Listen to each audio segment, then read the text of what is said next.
Todd Young Online presents Young Tales. Tales for the young and the young at heart. Today's story, Episode 1, A New Friend by the River, from The Wind in the Willows by Kenneth Grahame. The mole had been working very hard all the morning, spring cleaning his little home, first with brooms, then with dusters, then on ladders and steps and chairs, with a brush and a pail of whitewash, till he had dust in his throat and eyes and splashes of whitewash all over his black fur and an aching back and weary arms. Spring was moving in the air above and in the very earth below and around him, penetrating even his dark and lowly little house with its spirit of divine discontent and longing. It was with small wonder, then, that he suddenly flung down his brush on the floor and said, "Bother, and oh blow," and also, "Hang spring cleaning," and bolted out of the house without even waiting to put on his coat. Something up above was calling him imperiously, and he made for the steep little tunnel which answered in his case to the graveled carriage drive, owned by animals whose residences are nearer to the sun and air. So he scraped and scratched and scrabbled and scrooged. And then he scrooged again and scrabbled and scratched and scraped, working busily with his little paws and muttering to himself, up we go, till at last, pop! His snout came out into the sunlight, and he found himself rolling in the warm grass of a great meadow. "This is fine," he said to himself. "This is better than whitewashing." The sunshine struck hot on his fur, soft breezes caressed his heated brow, and after the seclusion of the cellarage he had lived in so long, the carol of happy birds fell on his dulled hearing almost like a shout.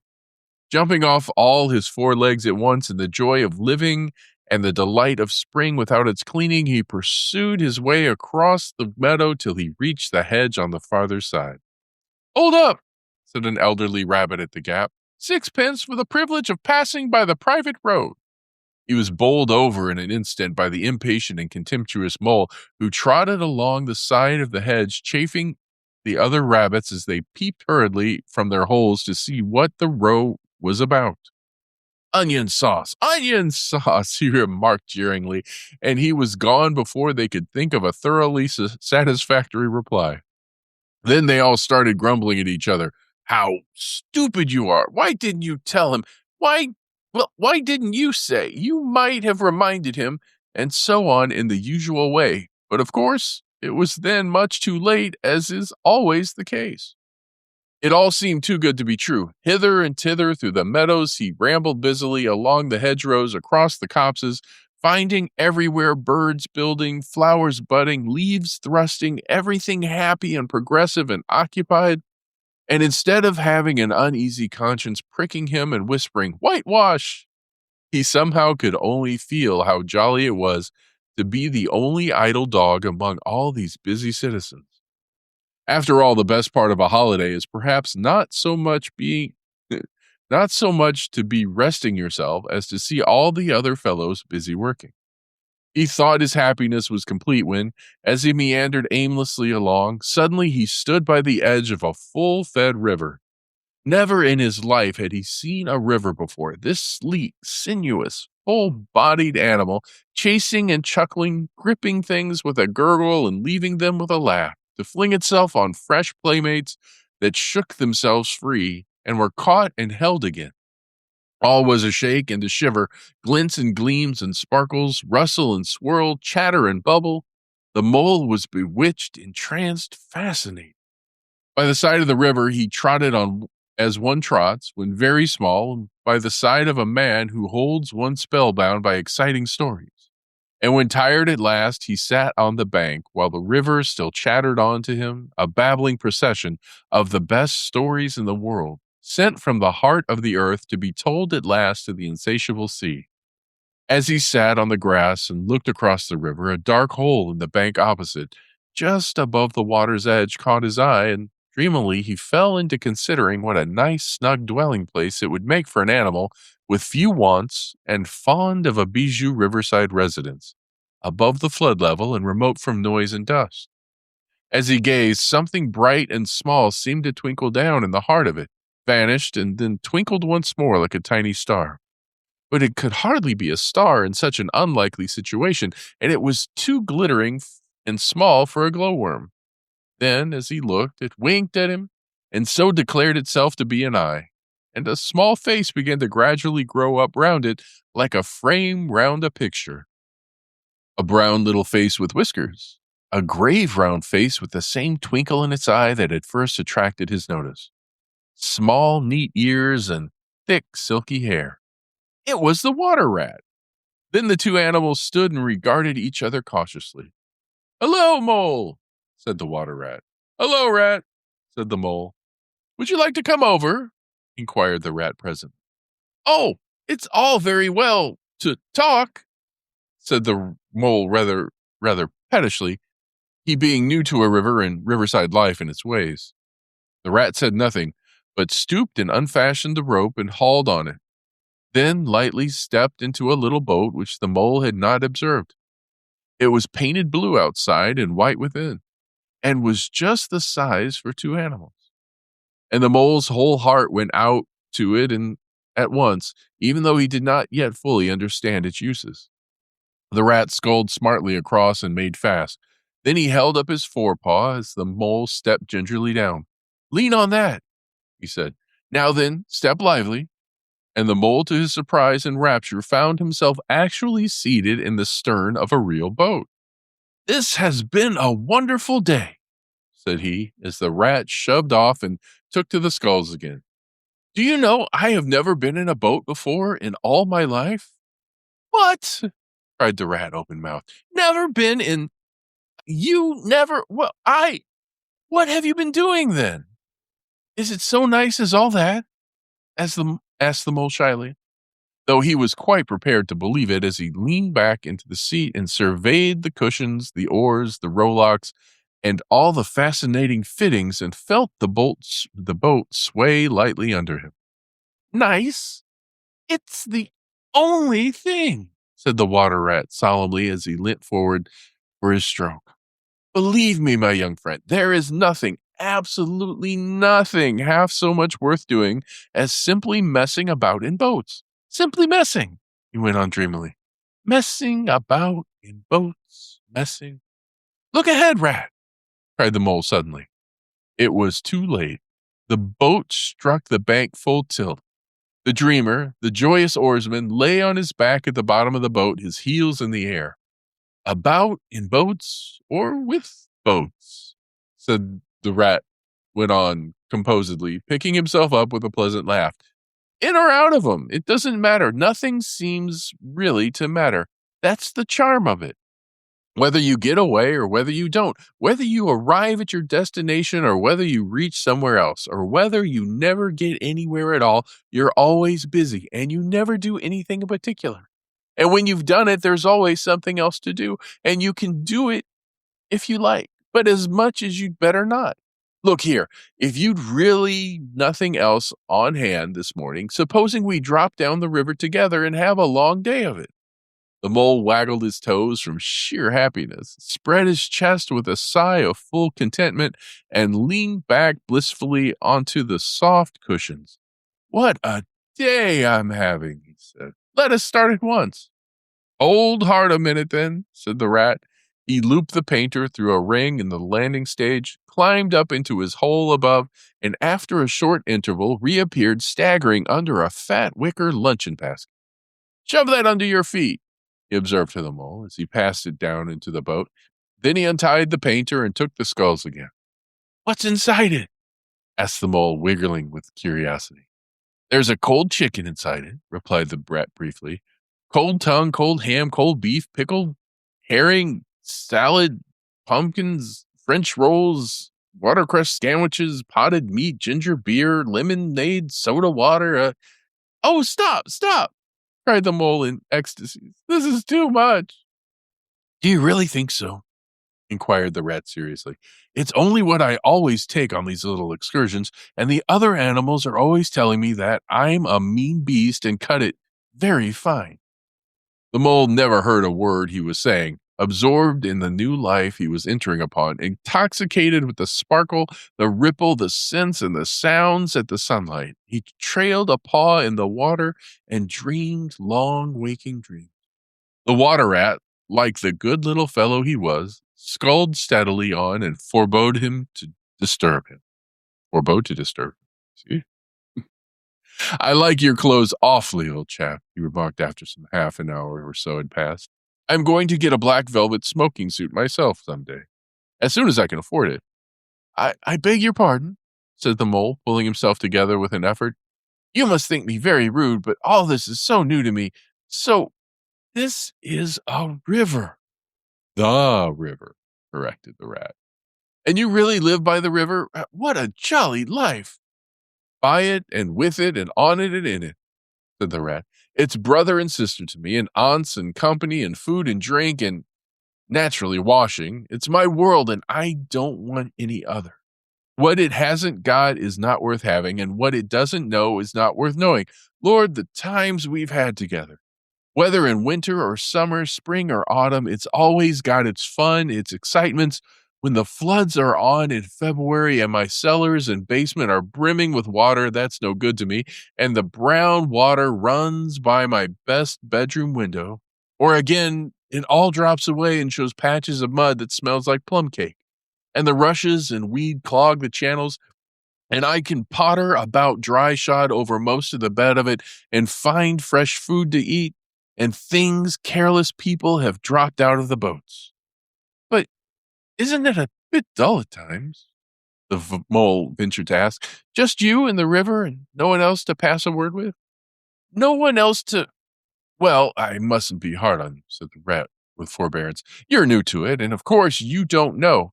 The bank is so crowded nowadays that many people are moving away altogether. Oh no, it isn't what it used to be at all. Otters, kingfishers, dabchicks, moorhens, all of them about all day long and always wanting you to do something as if a fellow had no business of his own to attend to. What lies over there? Asked the mole, waving a paw towards a background of woodland that darkly framed the water meadows on one side of the river. That? Oh, that's just the wildwood, said the rat shortly. We don't go there very much, we riverbankers. Aren't they very nice people in there? Said the mole a trifle nervously. Well, replied the rat, let me see. The squirrels are all right, and the rabbits, some of them. But rabbits are a mixed lot, and then there's Badger, of course. He lives right in the heart of it. Wouldn't live there anywhere else, either, if you paid him to do it. Dear old Badger. Nobody interferes with him. They'd better not, he added significantly.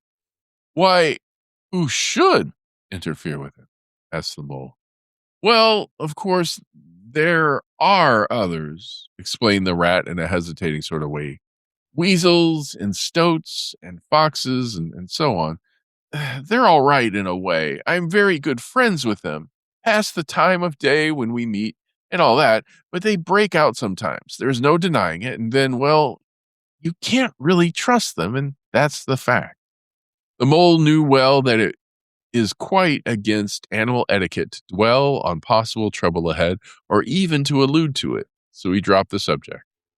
And beyond the wildwood again? He asked. Where it's all blue and dim, and one sees what may be hills, or perhaps they mayn't, and something like the smoke of towns, or is it only cloud drift? Beyond the wildwood comes the wide world, said the rat, and that's something that doesn't matter either to you or me. I've never been there, and I'm not going, nor you either. If you've got any sense at all, don't ever refer to it again, please. Now then, here's our backwater at last, where we're going to lunch. Leaving the main stream, they now passed into what seemed at first sight like a little landlocked lake. Green turf slopped down to either edge. Brown, snaky tree roots gleamed below the surface of the quiet water, while ahead of them the silvery shoulder and foamy tumble of a weir, arm in arm with a restless, dripping mill wheel that held up in its turn a gray gabled mill house, filled with the air filled the air with a soothing murmur of sound, dull and smothery, yet with little clear voices speaking up cheerfully out of it at intervals. It was so very beautiful that the mole could only hold up both forepaws and gasp, "Oh my, oh my, oh my." The rat brought the boat alongside the bank, made her fast, helped the still awkward mole safely ashore, and swung out the luncheon basket.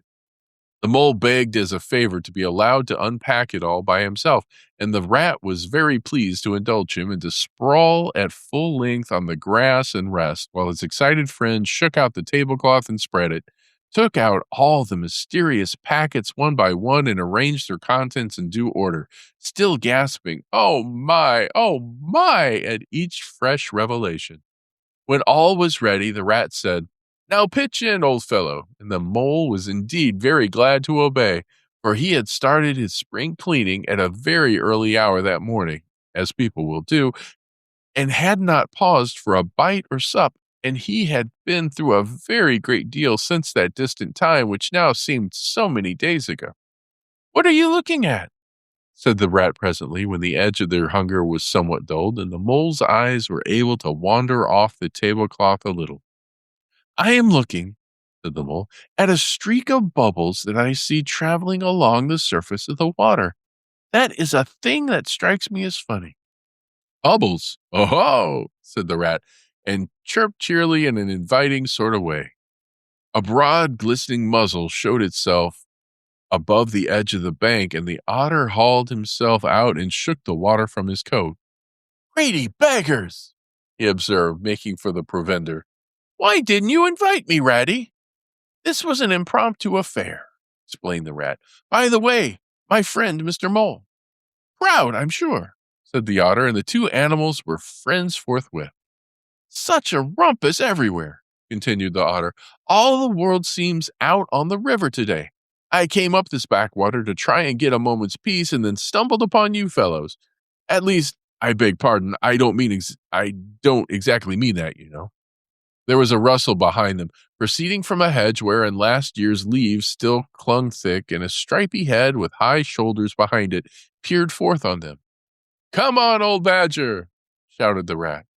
The badger trotted forward a pace or two, then grunted, "Huh, company," and turned his back and disappeared from view. "That's just the sort of fellow he is," observed the disappointed rat. "Simply hates society. Now we shan't see any more of him today. Well, tell us, who's out on the river?" "Toad's out for one," replied the otter, "in his brand new wager boat. New togs, new everything." The two animals looked at each other and laughed. "Once it was nothing but sailing," said the rat. "Then he tired of that and took to punting.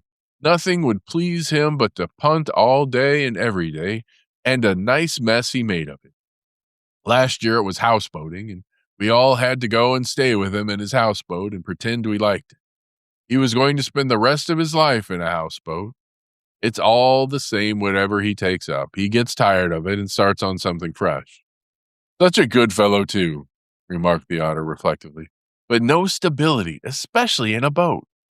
From where they sat, they could get a glimpse of the main stream across the island that separated them, and just then a wager boat flashed into view. The rower, a short, stout figure, splashing badly and rolling a good deal, was working his hardest. The rat stood up and hailed him, but Toad, for it was he, shook his head and settled sternly to his work. "He'll be out of the boat in a minute if he rolls like that," said the rat, sitting down again. "Of course he will," chuckled the otter. "Did I ever tell you that good story about Toad and the lock keeper? It happened this way. Toad, an errant mayfly, swerved unsteadily athwart and current. So, excuse me, swerved unsteadily athwart the current in the intoxicated fashion affected by young bloods of mayflies seeing life. A swirl of water and cloop, the mayfly was visible no more, and neither was the other. The mole looked down. The voice was still in his ears, but the turf whereupon he had sprawled was clearly vacant. Not an otter to be seen, as far as the distant horizon. But again there was a streak of bubbles on the surface of the river. The rat hummed a tune, and the mole recollected that animal etiquette forbade any sort of comment on the sudden disappearance of one's friends at any moment, for any reason or no reason whatsoever. Well, well, said the rat, I suppose we ought to be moving. I wonder which of us had better pack the luncheon basket. He did not speak as if he were frightfully eager for the treat. Oh, please let me, said the mole, so of course the rat let him. Packing the basket was not quite as pleasant work as unpacking the basket. It never is. But the mole was bent on enjoying everything, and although just when he had got the basket packed and strapped up tightly, he saw a plate staring up at him from the grass. And when the job had been done again, the rat pointed out a fork which anybody ought to have seen, and last of all, behold, the mustard pot, which had been sitting on without knowing it. Still, somehow, the thing got finished at last, without much loss of temper. The afternoon sun was getting low as the rat sculled gently homewards in a dreamy mood, murmuring poetry things over to himself and not paying much attention to Mole. But the mole was very full of lunch, self-satisfaction and pride, and already quite at home in a boat, so he thought, and was getting a bit restless besides. And presently he said, Ratty, please, I want to row now. The rat shook his head with a smile. Not yet, my young friend, he said. Wait till you've had a few lessons. It's not so easy as it looks. The mole was quiet for a minute or two, but he began to feel more and more jealous of Rat, sculling so strongly and so easily along, and his pride began to whisper that he could do it every bit as well. He jumped up and seized the scull so suddenly that the rat, who was gazing out over the water and saying more poetry things to himself, was taken by surprise and fell backwards off his seat with his legs in the air for the second time, while the triumphant mole took his place and grabbed the sculls with entire confidence. Stop it, you silly ass, cried the rat from the bottom of the boat. You can't do it. You'll have us over. The mole flung his sculls back with a flourish and made a great dig at the water. He missed the surface altogether. His legs flew up above his head, and he found himself lying on top of the prostrate rat. Greatly alarmed, he made a grab at the side of the boat, and the next moment, sploosh! Over went the boat, and he found himself struggling in the river. Oh my! How cold the water was, and oh, how very wet it felt. How it sang in his ears as he went down, down, down. How bright and welcome the sun looked as he rose to the surface, coughing and sputtering. How black was his despair when he felt himself sinking again. Then a firm paw gripped him by the back of his neck. It was the rat, and he was evidently laughing. The mole could feel him laughing, right down his arm and through his paw and so into the mole's neck. The rat got hold of a skull and shoved it under the mole's arm. Then he did the same by the other side of him and, swimming behind, propelled the helpless animal to shore, hauled him out, and set him down on the bank, a squashy, pulpy lump of misery. When the rat had rubbed him down a bit and wrung some of the wet out of him, he said, Now then, old fellow, trot up and down the towing path as hard as you can till you're warm and dry again, while I dive for the luncheon basket. So the dismal mole, wet without and ashamed within, trotted about till he was fairly dry, while the rat plunged into the water again, recovered the boat, righted her and made her fast, fetched his floating property to shore by degrees, and finally dived successfully for the luncheon basket and struggled to land with it. When all was ready for a start once more, the mole, limp and dejected, took his seat in the stern of the boat, and as they set off, he said in a low voice, broken with emotion, Ratty, my generous friend, I am very sorry indeed for my foolish and ungrateful conduct. My heart quite fails me when I think how I might have lost that beautiful luncheon basket. Indeed, I have been a complete ass, and I know it. Will you overlook it this once and forgive me, and let things go on as before? That's all right, bless you, responded the rat cheerfully. What's a little wet to a water rat? I'm more in the water than out of it most days. Don't you think any more about it. And look here, I really think you had better come and stop with me for a little time. It's very plain and rough, not like Toad's house at all. But you haven't seen that yet. Still, I can make you comfortable. and I'll teach you to row and to swim, and you'll soon be as handy on the water as any of us." The mole was so touched by his kind manner of speaking and that he could not find no voice to answer him. He had to brush away a tear or two with the back of his paw. But the rat kindly looked in another direction, and presently the mole's spirits revived again, and he was even able to give some straight back talk to a couple of moorhens who were sniggering to each other about his bedraggled appearance. When they got home, the rat made a bright fire in the parlor and planted the mole in an armchair in front of it, having fetched down a dressing gown and slippers for him, and told him river stories till supper time. Very thrilling stories they were, too, to an earth-dwelling animal like mole. Stories about weirs and sudden floods and leaping pike and steamers that flung hard bottles. At least bottles were certainly flung and from steamers, so presumably by them, and about herons and how particular they were whom they spoke to, and about adventures down drains and night fishings with otter or excursions far afield with badger. Supper was a most cheerful meal, but very shortly afterwards, a terribly sleepy mole had to be escorted upstairs by his considerate host to the best bedroom, where he soon laid his head on his pillow in great peace and contentment, knowing that his newfound friend, the river, was lapping the sill of his window. This day was only the first of many similar ones for the emancipated mole, each of them longer and full of interest as the ripening summer moved onward. He learnt to swim and to row and entered into the joy of running water. And with his ear to the reed stems, he caught at intervals something of what the wind went whispering so constantly among them. And here's where we end for today. Young Tales is produced and narrated by Todd Young from Todd Young Online. If you enjoyed this, please like and subscribe and join us next time for another story. Thank you for your support.